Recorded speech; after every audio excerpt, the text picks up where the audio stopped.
away from everybody. Oh, really? Social problem there. This is a great speaker.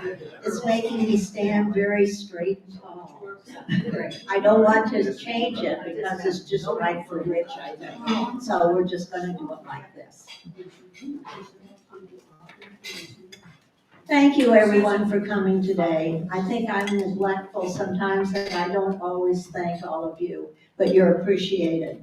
And I know from the day when we had COVID, and the reviewers had to get up to an empty room with a microphone and talk to an empty room. I did it 1 month, and I know what that's like. And I know how much nicer it is to have human beings out there. So thank you, everyone, for coming on this rainy day. Now, if you'll join me in prayer. Dear Father, we come to you today with gratitude in our hearts for our church and all the opportunities that are available to us to worship you, to learn about you, and to serve while in fellowship with others. In so doing, we find ourselves learning and growing in our understanding and faith. May the Spirit guide each of us to get the most out of everything we do and grow to our full potential. We ask that you be with those who are not with us today and those that are. We ask for your guidance for Rich Delano today, and may our understanding grow as we learn. Amen. Jane, I'll ask you first about refreshments after I thank Jane, and who else helped you? Willie, over in the corner there. Willie and Jane, thank you very much. And Jane, how are we doing? Do we still have an empty month? Let's see, I think April is needing a host and host.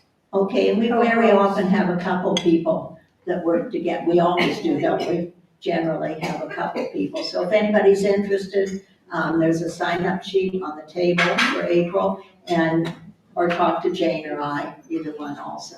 So thank you very much. It was a beautiful Valentine cake. I'm sorry you all didn't get to see how pretty it was when they first brought it in, but it was a lovely big Valentine.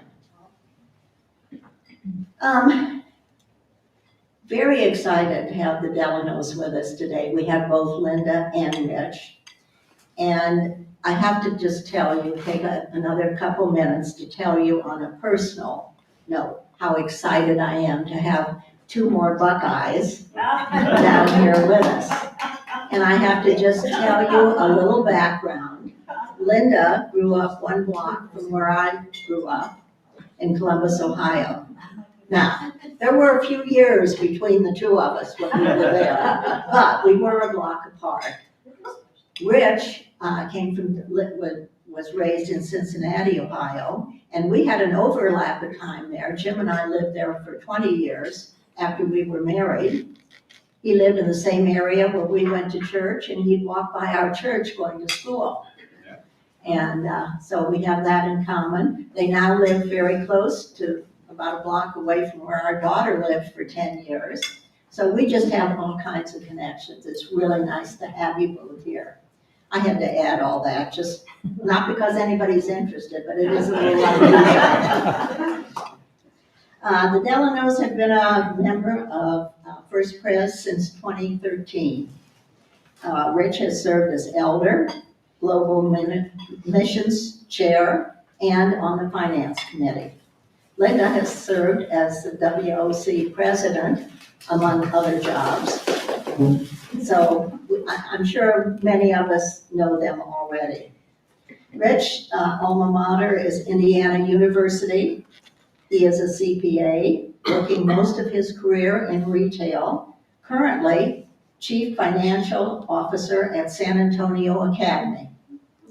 They are proud parents of 2 children, Kevin, a space physicist at NASA, and Amy, who is an events director at Eddie's Seafood in Metro Washington DC. Don't worry, that's my husband with the phone, so he'll hear about this afterwards. Particularly interesting to us today is that in 2010, the Delano family moved to Southern California as Rich started a job in San Diego. They experienced their first earthquake and made friends with many who had lost homes in the Cedar Fire or suffered significant smoke damage. So without further ado, I'll let Rich take over the podium here, and we'll hear what he has to say about the fires.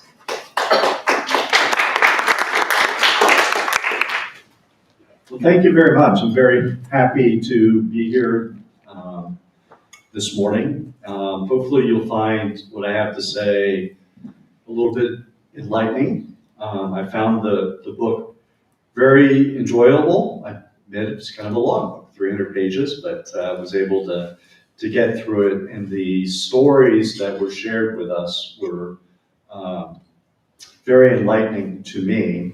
One of the things I would note is her perspective was where the fire started up in East County. When we lived in San Diego, the folks that we knew that were impacted by the fire were primarily in the Scripps Ranch area. Fires were not an uncommon thing. We had another couple who were friends who lost a home due to smoke damage. They were up in Rancho Bernardo. So I found this book opening a lot of new chapters to what happened out there. Kind of a business guy, so I have a PowerPoint. There'll be objectives and all kinds of stuff, but also a lot of personal reminiscence. A lot of it dating back to my days in Cincinnati, but I think it's a nice segue into talking about the book. So for objectives, one is I want you to appreciate kind of the lens that I used when I was reading the book and processing what I was hearing there. I'll share a little bit of additional information about the Cedar Fire and the author, some of the key takeaways from the book, and then finally throw out some questions that are kind of a call to action. So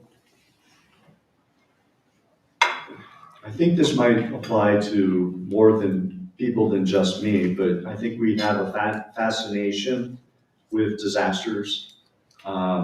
It's not like we enjoy human suffering by any means, but when something's going on in the world, we're turning on the TV and flipping through the various channels.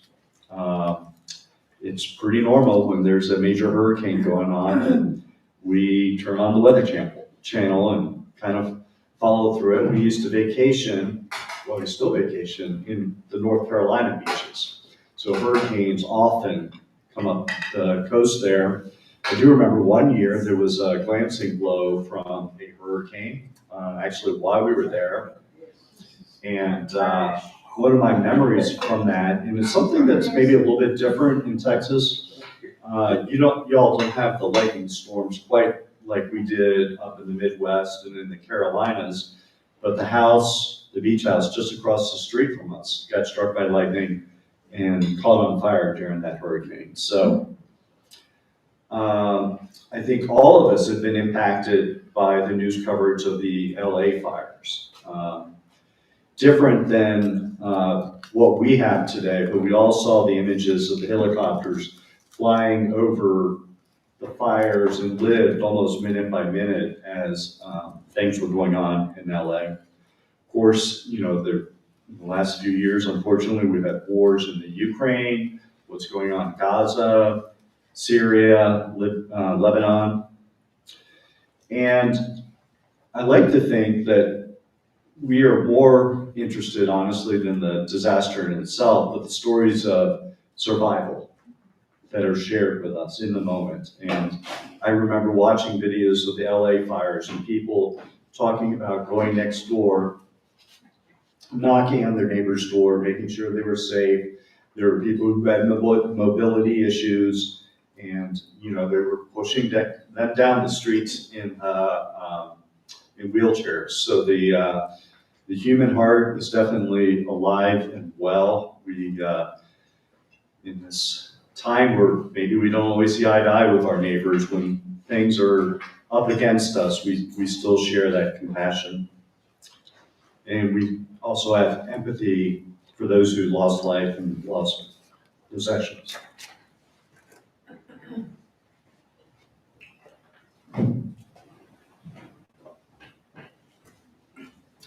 Apologize, I was in Mexico on a global mission trip last week. And came back with a little cold that hopefully I'll be able to work my way through this. So a little bit more about me. I was born in Philadelphia, lived there until I was 6. Moved to Cincinnati, lived there until I was 30. Moved to Columbus in 94, worked for Limited, Wendy's. In 2010 and 2013, I moved to California for a new job. Lived in San Diego near Torrey Pines Golf Course. So who's been to San Diego maybe knows a little bit about the geography there. So, and then we moved to San Antonio in 2013. So you may think I'm a little cursed when you see this list of things that I have been through. But the classes commented that they lived in Cincinnati when all of these things really occurred. So I've had fires in and around my house. The Xenia tornadoes, does anybody remember the Xenia? Oh, yeah. Yeah, those were devastating. Yeah. Beverly Hills Soccer Club fire. You guys know who George Clooney is? Yeah. That was an outgrowth of that fire because his father, Nick Clooney, was a newscaster, became nationally famous. They moved to LA, and that's how George got into acting. We had really bad weather events in the late 70s. We had a rock music concert that 11 people lost their lives at. And I'd say that concert, as well as the Beverly Hills Supper Club, there were human errors that caused the loss of life there. Lightning strikes, very common. 2010, literally the first week I lived there, I'd gone out there, Linda had sent me with this inflatable bed. And I think it was a Sunday morning, I may be wrong, but I woke up and the bed was just moving left to right, and there was a big pop in the building, right? For San Diego, that was actually not a big earthquake. Later that year, they had what they called the Easter earthquake, which is a little bit more damaging, but it all pales in comparison what also happened in January 2010, which was the Haitian hurricane. So I'll be sharing some numbers about loss of life in these events, but honestly, they all pale in comparison to the Haitian earthquake, or there was also a tsunami in Indonesia that killed over 200,000 people. So maybe a little bit of perspective about what we'll be sharing. So I mentioned fires. I will not talk about when I caught the car on fire here in San Antonio. So has anybody heard the term mainline churches? Yeah. So I was born in a hospital on the main line. We lived in this house, and there's the main line running through our backyard. If anybody knows Philadelphia, it's out near Villanova, or what used to be called Eastern Baptist College. So with that, on more than one occasion, we had a fire truck go down our driveway to deal with the fire. So if you think about the 60s, what would you think would cause fires around there? Anybody have any idea? Well, everybody smoked back then, right? And somebody would flick a spent cigarette and would go up the hill. Now, no real damage. It's actually, as a 5-year-old kid, it's kind of exciting to go watch the firemen. I even had a fire hat, and I think I remember going down the hill all ready to help them out, so. Xenia tornadoes. So these are, first of all, these are black and white pictures. Tells you how long ago they were. Excuse me.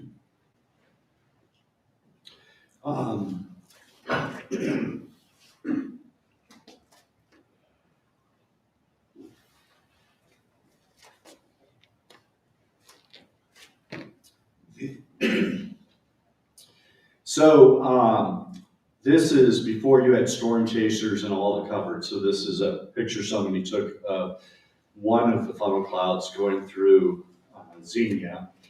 And then there's a picture of the aftermath. Doesn't look entirely unlike what we were seeing in the aftermath of the fires in Los Angeles just a few weeks ago. So it was a supercell event, 148 tornadoes across 13 states. In Xenia is located about halfway between Cincinnati and Columbus.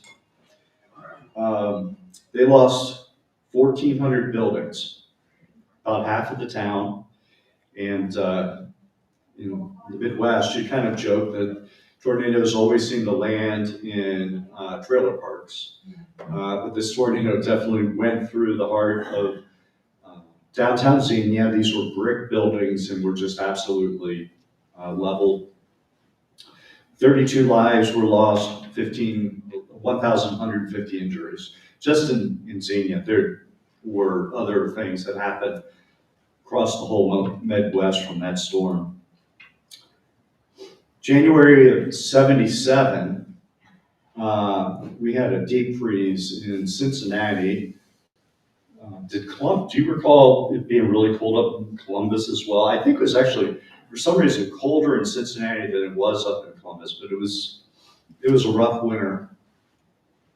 Never got above freezing the whole month, which that has not happened since. Average temperature in the whole state of Ohio was 12 degrees in the month of January. Cincinnati, we got down to -25. Schools were canceled for about 3 weeks. I think we were all jealous. I wasn't in high school yet, so that they got to get out of school for 3 weeks. I was in high school, but the high school I went to, they actually stopped meeting at the high school and met in a downtown department store for a couple weeks. And the Ohio River froze over. So this is a picture of people crossing the river. The only time that it happened before then, I think, was like in 1918. So, and for those who remember the Big Red Machine, they played over here at Riverfront Stadium. And then to the right is the Cincinnati Coliseum, and that played out in the Who concert. So what was up here was a large plaza, and you had what they called festival seating. So you had a ticket, but you didn't have a seat. Since this event, that doesn't happen anymore. But back then, that's what you did. And so there was a mad rush to get in first, to work your way all the way down to the stage area. And unfortunately, there was a huge crush of people, and there was some loss of lives. So.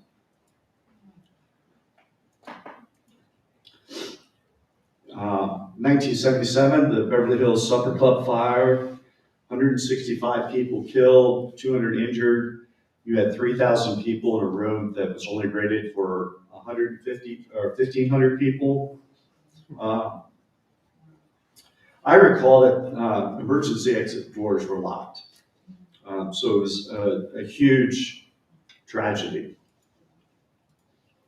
Blizzard of 78, so this was a smaller event than the previous years. And one of the big problems is people would abandon their cars in the middle of the road, so you couldn't even get snowplows through there. 32 inches of snow over 3 days. And I remember shoveling that snow. Now, so 32 inches, about 3 feet. Imagine the problem that occurs because it's 3 feet on the side, and you got 3 feet on your driveway. So you're shoveling the snow. So now what you've shoveled is about 5 feet tall, which means you have to lift that stupid snow all the way up and throw it over the side. And all told, I think we had 54 inches of snow that year. I do remember losing power back then, but we had a wood burning fireplace, and I never was really concerned about anything. Then 79, this is something that never should have been happened. There were about 18,000 people at that concert. The stampede again killed 11 people, many of them teenage girls who would fall down from the crush of people, and they couldn't get up, and they got stampeded to death. Some football players from my high school had tried to form circles around these people, but even they could not hold the people back. I was actually at the concert, but not in the middle of this stuff, unfortunately. Very tragic event.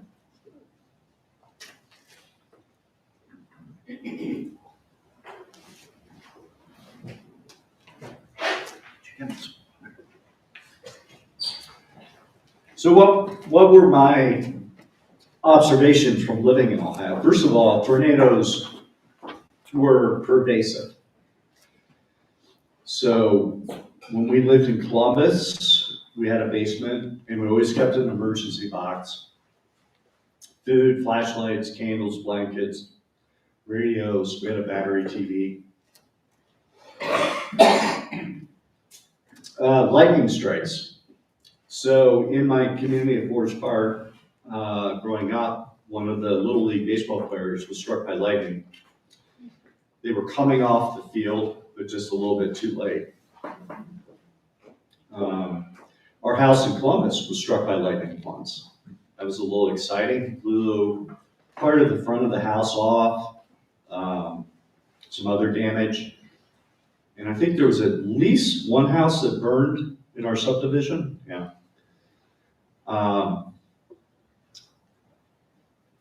I remember I was coaching a girls' soccer practice. This is kind of funny. You wouldn't think, since our Columbus would have hurricanes, but some hurricanes would come up the Ohio River Valley. So this particular day, I think we had 60-mile-per-hour winds, and I was getting ready to cancel the soccer practice. And I had to speed it up because it's a little different up in Ohio. Most of the girls are blondes. And I remember looking out, and all of their hairs were sticking straight up in the air from the electrical charge. Now, they thought it was pretty cool. They were playing around with each other's hairs. But I was like, we need to get out. So we did. You always had to prepare for winter emergencies. We had a generator. We had an ice storm. Lost power for 3-4 days, I think. Backup batteries on computers, because there was nothing worse, because like every couple of weeks the power would go out while you're working, and so if you hadn't saved your work as you're doing everything, you lost what you'd done. So we got better about that. Your cars were always prepped for winter. You had blankets, gloves, hats, ice scrapers. So then we moved to San Diego, and now you have a new list, right? mentioned earthquakes. Hadn't thought about fire risk until I moved out there. That was kind of a big deal. That was the difference when I moved to, I remember starting my job and I was looking at my computer and how to set up. Told the IT guy, I said, where's the backup battery? He's like, you don't need one. It's like, what do you mean you don't need one?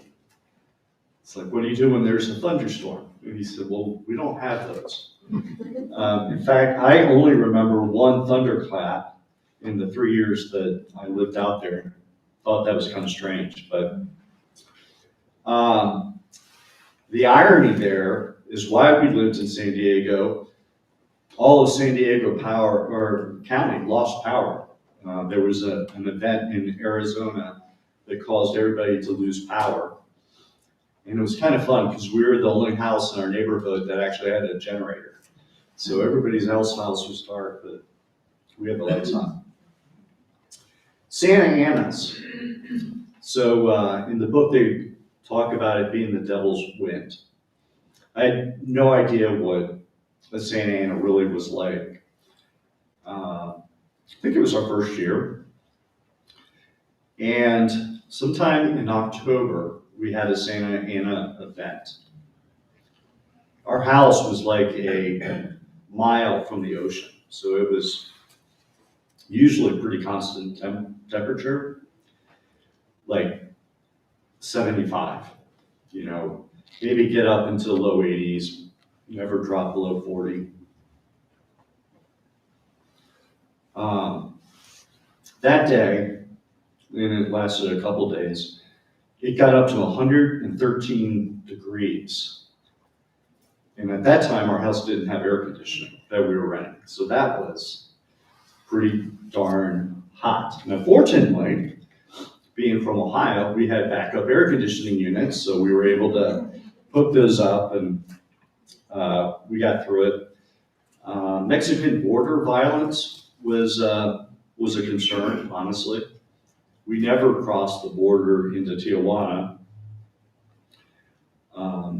We remember one Sunday at Solana Beach Pres, this Mexican family came up. And I want to say they had 3 or 4 cars full, and they had their own private security while they were at church. That was something I had not seen before. But anyway, so there were just different risks in San Diego.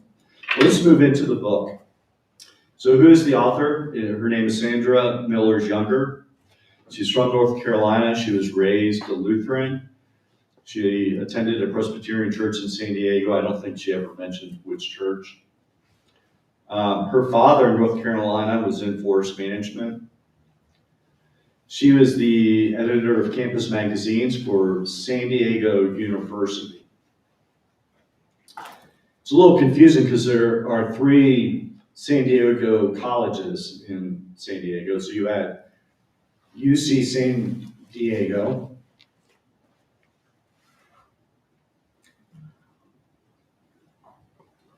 which is a major research university near La Jolla, and then USD was a Catholic school, had a beautiful campus.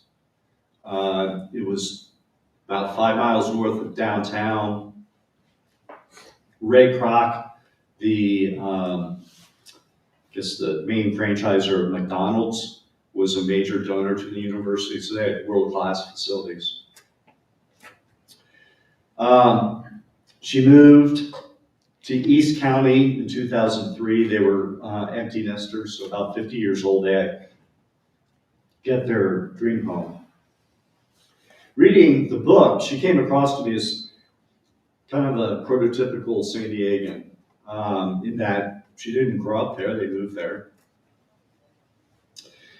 Enjoyed nature and outdoors, and pets were a big part of her life. The job I took was with Petco when I moved to San Diego, so I know firsthand how people in San Diego just love their pets. As an aside, I think some people maybe focused a little bit too much on their pets, and unfortunately, they lost their lives, trying to protect the pets. One thing that's changed, though, with disasters, and it's something that's very good, is many emergency shelters now allow pets. So people will take advantage of that. So that's something that's changed since then. And there's a thread of faith that kind of runs through the book. She talks about certain firefighters having very strong Christian beliefs. She talks about her Presbyterian pastors later on in the book. So, but that was not really a major emphasis of the book. I think she was really focused on the journey that she went through, surviving the disaster, becoming dependent on other people after the disaster, and then moving forward to rebuild her life. So just a brief outline of the books. The literary approach, right? She starts with the mad dash out of their house, and one of the things that struck me was the shoe issue that she had, because that was something that always I was concerned with, and I tried to keep shoes by the bed, because if there was an earthquake, I was always afraid the glass would shatter, and that would not be good. So I was sympathetic to her story about her shoes. The fire was caused by a lost hunter that had deliberately set the fire, obviously not to burn up a big part of San Diego, but to be rescued. And San Diego, if you're up there in the mountains, it is hot, and I can really feel for him. First year we lived there, the kids went to a school in La Jolla. It was pretty cush being an athlete there. Kevin's first football practice was on the beach.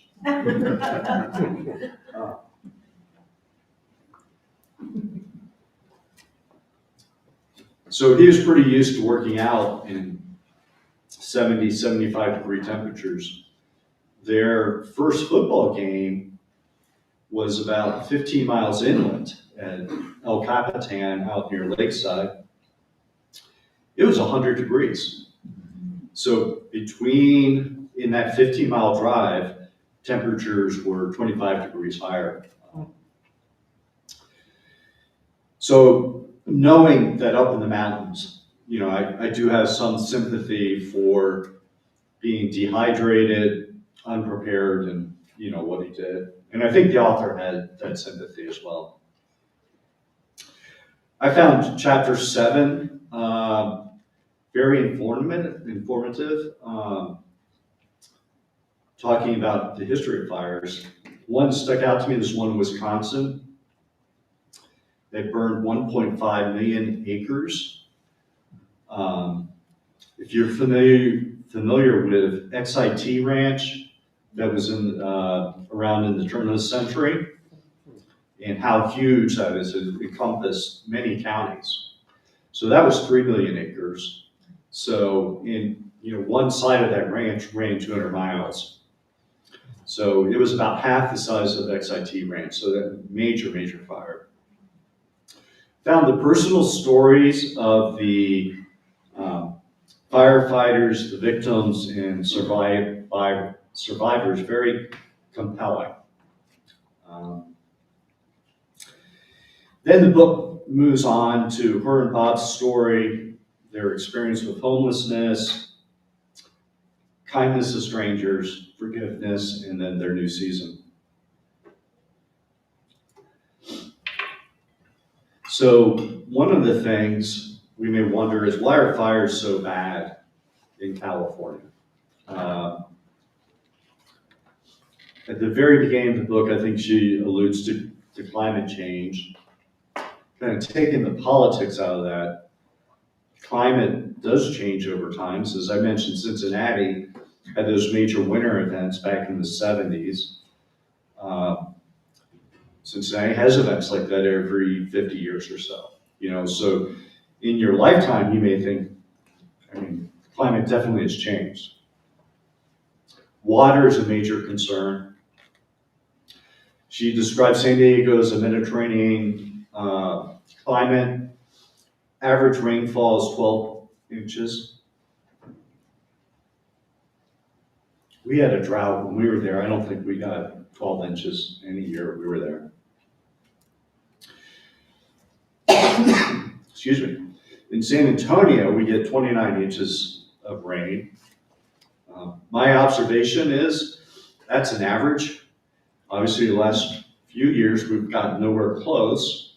But I remember when we first bought our house here, I want to say there was like a 6-inch rainstorm that day, which I had never really experienced. So that's different. Before he talked about the Santa Ana's, the dry hot winds. San Diego is a land of mountains, mesas, canyons, and valleys. So there are a lot of very narrow canyons with a lot of brush. So it's an area where it's at constant fire risk. She talked a little bit about the Laguna fire, and it's not to be confused with Laguna, California. It started at Mount Laguna, which is a 6,000-foot mountain in San Diego County, just 30 miles from downtown. Then it talks about the geography there. Remember the first time I went there, I had flown into Orange County. I was visiting some of our Limited 2 stores in Southern California. I was heading south on the 15, and I was only like 5 miles outside of San Diego, and I was like, am I lost? Because I'm like, San Diego's a big city, they have skyscrapers, and I wasn't seeing any of these. Well, what I didn't realize is that I was on a 300-foot mesa. And then you drop down into San Diego. San Diego downtown is actually not a big area at all. And so the hillsides are pervasive around the city. Well, all of this leads to forest management, and it is very difficult out there. You could suggest they're underfunded. You could, I think the housing is pretty tightly packed, and so it's not like you could have controlled burns or anything. And she talked about some of the funding issues they had in San Diego County. So I've already talked a little about the geography. San Diego proper is at sea level. Hills rise rapidly onto these mesas. You have 4 major highways coming out of San Diego within 10 miles. They all merge together, so you have the 5 and the 15. It's kind of a California thing. You don't say I-5, I-10, you say the 5. Just outside of our house, the 5 was 12 lanes wide. You get a little bit further north, it would go down to 5 lanes, but so it's because of all the canyons, the hills, it's not a real easy city to get around. So this is a map of the coastal area of San Diego. Let me get this right here. So we lived right up here, just across the highway from Torrey Pines. Couldn't walk over there because Torrey Pines golf course is actually up on a hill. Rich, I don't think we can see it. Oh, you're not seeing my, okay. So we live right there. Kids went to school down here in La Jolla. Miramar, get this right, this is Marine Corps now, it used to be a naval Air Station. That's where all the Top Guns go to school. And if you look at some of the city names, so you can see Kearney Mesa. South of the city is Otay Mesa. There's a city called La Mesa. And then Scripps Ranch is right here. And the fire stopped down here.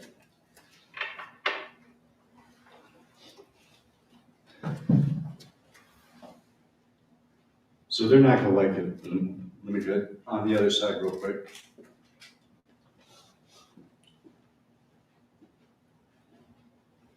So here's Miramar now, down here.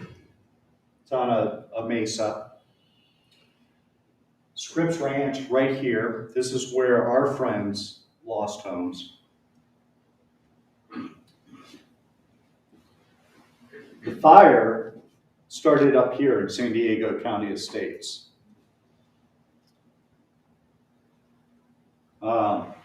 Poway, which is right here, I mean, it's funny.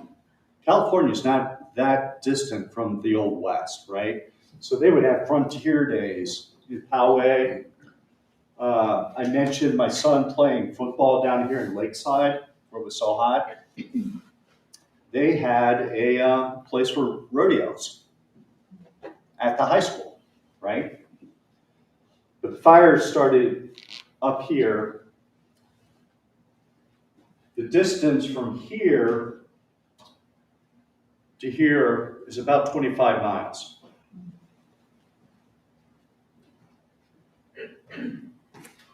So the tragedy is just how quickly that fire moved. So it covered 25 miles in a day. That would be like a fire started up in Bulverde and reached the outskirts of Alamo Heights in one day, all fed by the winds. And if you recall the map in the book, then the winds shifted, and then the fire started going east after traveling so far west.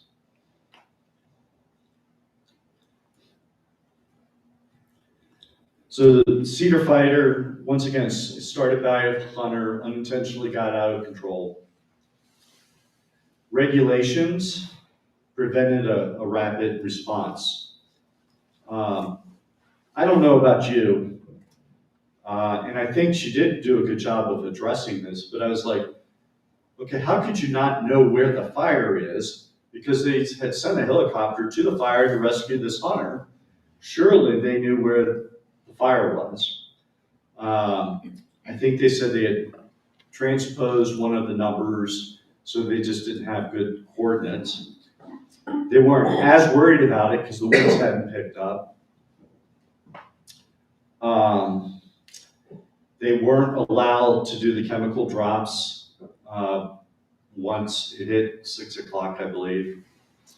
So a little bit different than what we saw in Los Angeles, where they were working literally through the nights. But if you recall, with the Los Angeles fires, there were times where their air resources were completely withdrawn, so. And I remember watching the LA fires, and they commented that why were the firefighters just standing watching the fire? And that's because once a house started on fire, there's very little they could do. They were more focused on preventing that fire from getting to the next house. 25 miles a day. The book really focuses on life in East County. That was not our world. We were more in the city proper, so we knew the Scripps Range people. I always enjoyed going up to Ramona in Julian. You really felt like you were back out in the West. In the movie Top Gun, there's a bar scene. I think he sings karaoke or something like that at the bar. That was filmed in Ramona. So it did feel like the country up there. Julian, we liked because that's where the apple trees were. San Diego at one time was a very agricultural community. The football bowl used to be the Poinsettia Bowl because they had huge poinsettia fields there. Those are all pretty much gone. They're being redeveloped into housing. So talking about the numbers briefly, so 2,800 buildings lost, 15 people killed. In comparison, and these were smaller fires in LA in terms of acreage, but 18,000 buildings destroyed in LA, 29 people killed. I go back to the Xenia event where it was, 1,200 homes lost. So, this is just truly devastating for people. I think I've shared with you some of the personal impacts. So we had two good friends that were directly impacted by the fire. One family lost their home in Script Branch. They were actually camping in Ramona the day of the fire. Overnight camping, Saturday till Sunday. They had no idea the fire was going on. And the fire was just 4 or 5 miles away from them. And I think it's just because you have mountains and the wind, they had no clue. So they're packing up on Sunday and heard something on the radio, and they couldn't get back to their house. So that they had to drive way south, come across on the 8, circle back up. Didn't Susie share that her son was so terrified he passed out from that fire? Fires were fairly common, nothing real serious. When we lived there, there were a few fires along highways. Once again, it was usually the cigarette or something that was thrown out of a window that started the fire.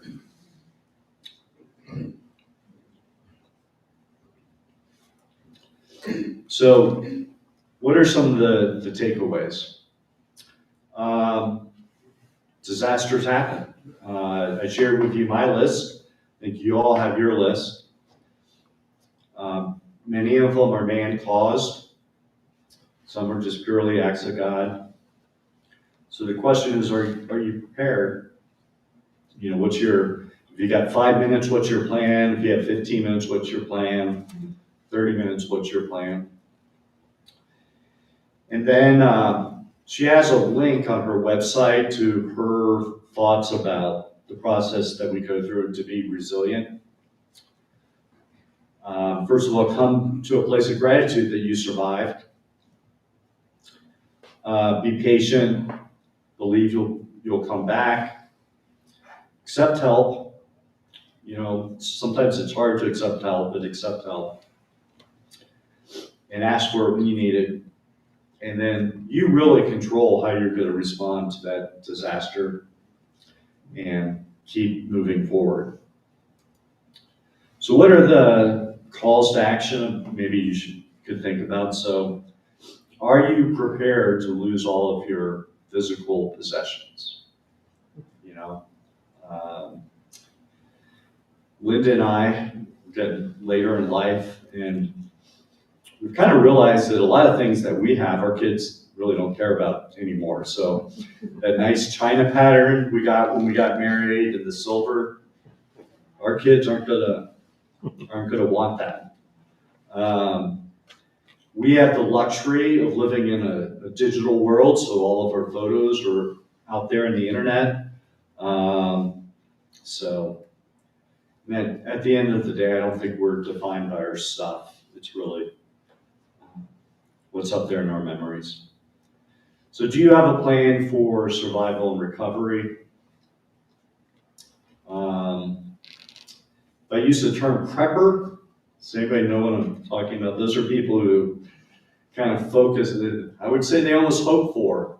a disaster, so they can use all their prepping stuff. So when COVID hit, I think we could have lived in our house for at least a couple months without going outside. So we had given some thought to that. Are your wills up to date? Linda had been on me for about a decade to finally get our wills up to date. So we finally got that done, right? All right. She's the organizer in the family. She's got a plastic box of everything laid out, duplicates of keys and things like that, so the kids could just pick it up and get access to everything. In today's world, passwords, post-it notes don't cut it. I'm a spreadsheet guy, so it's all in a spreadsheet. Linda's a paper person, so I print them out for her, and they're in the box. I would say, we went through Snowmageddon. Are we now prepared for loss of utilities? So, do you have water on hand? Do you have food on hand? Medications? I would just suggest that if your prescriptions, you only got 3 days worth of pills, that's probably, you should talk to your doctor, honestly, to say, would you mind writing an extra month so I just have it in case you need it? And be prepared to help others. So I forget what it was, within the last 10 days or so, one of our neighbors was over and there was a chance, must have just been a storm coming through or something. And he had mentioned he was concerned about water. Well, I won't tell you how many bottles of water we had, but we had enough bottles of water that we could have shared with them and have been just fine. So those are some thoughts and observations that I have. So I'm going to stop there and open it up to the floor in case you all have questions, or if you have personal reminiscence about facing adversity. Yes? And this isn't a question, but we lived in Southern California in 1962, and the difference that I see now and when we were there was two things. We had the Santa Ana winds, but they weren't 100 miles an hour. They were annoying. They would create a lot of dust and running eyes and so forth, but they weren't 100 miles an hour like this was, recently especially. The other thing was that we looked up into the chaparral and where the forests and all were, people weren't living up there. The development that has come in the last, 25 years, even longer, has made a huge difference in the susceptibility of fires. And I think those are meaningful, well, not the comment, but just facts that have changed. And of course, the winds are probably due to climate change, or that they've developed Yes. even more than they previously were. It was something I remembered. We were back in San Diego a couple years ago, and we were crossing the 56. And I have a very distinct memory of this 10-acre fire that had been there when we lived there. It's now a subdivision. So to your point, people are building homes in areas that are naturally prone to fire. Are there restrictions? Are there restrictions about building where you shouldn't build? I know there are more people and more needs for Repeat homes, the question. but why should I worry about someone else's dream to live close to nature? Why should I protect that dream of theirs? So the question is, how far should we go to protect other people's dreams, right? That's a challenging question. I guess Well, my Midwestern values would say you're kind of responsible for your own actions. I know. You know, we used to have a saying that before you bought something, you should be prepared to insure it and maintain it. Exactly. You know, it's not that you could just afford it, but can you also insure it? I think the news has covered in detail the crazy insurance environment in California. So, yeah, there's a real susceptibility to losses there. I know the author rebuilt the, Wait for the mic, oh, I see, please. good, sure. Thank you. I know the author rebuilt a house on the ridge. Did it survive this last fire? It wasn't. And that was a dream house, so to speak. Yeah. So, fortunately, the fires in the LA area were a good 50 miles north of where their rebuilt home was. Good. Yeah. So, I was just gonna say, when we lived in Redlands, California, one of our neighbors moved to San Diego and built a house down there, and they were in the Cedar Fire. And it was 3 years from the time their house was built, and they were living in it until after the Cedar Fire. It took 3 years for contractors and insurance before their house was completed. But they did build back in the same area.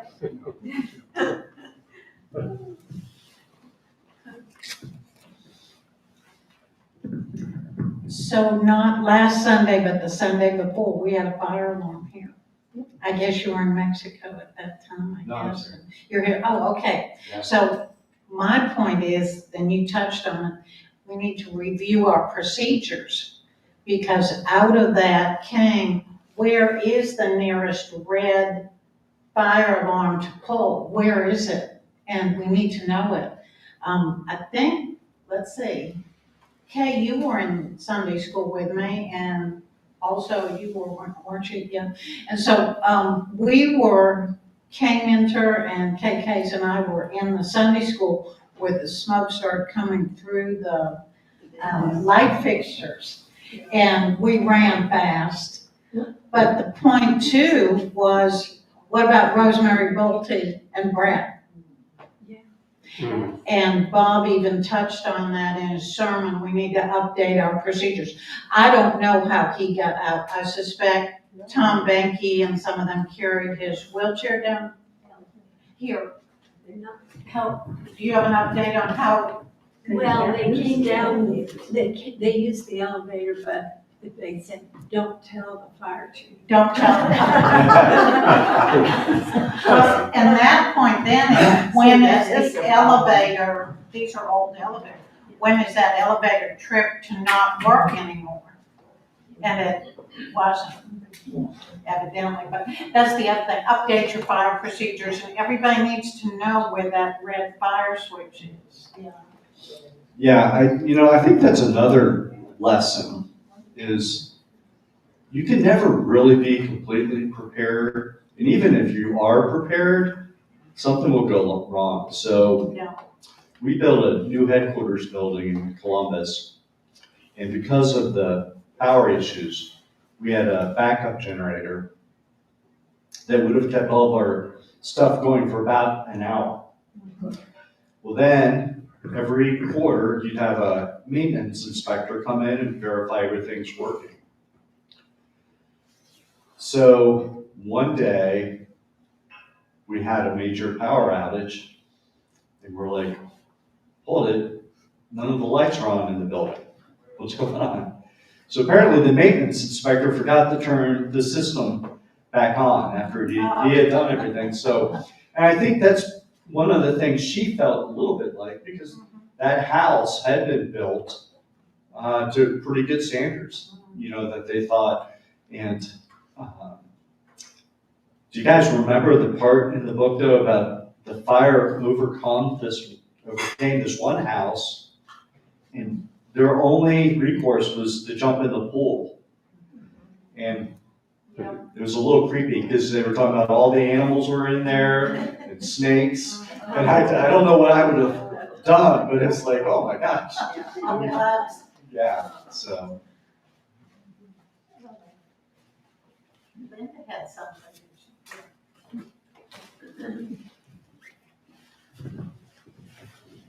I was just gonna tell you a little bit about our friends who lost their house, that were camping. They came back and their house was completely leveled. And their insurance company was very good. They got a quick, response from everything. And then the interesting thing that I was gonna tell you is that a whole group of their neighbors all contracted with the same builder and got some good deals. And so as a result, they rebuilt their home. I think it was bigger than their original home, and they got a pool. So, I was just going to say, when this fire, I was just going to comment, when this fire broke out, I was so surprised, reading about the speed of these winds and how fast and far that fire traveled. But I was also surprised that they had not been told to evacuate before they went to bed that evening. I mean, it seemed almost like several errors in a row, from spotting the fire to putting it out, even though it was past 6 p.m. Why didn't they take the steps to put it out after dark? And why wasn't there more evacuation orders, or just felt like whoever should have been watching and keeping an eye on it was not. And anyway, I've never been in a Santa Ana wind, but it was really surprising how fast, just like watching these recent fires in the LA area, just how fast and with the ferocity that they spread with. Just an observation.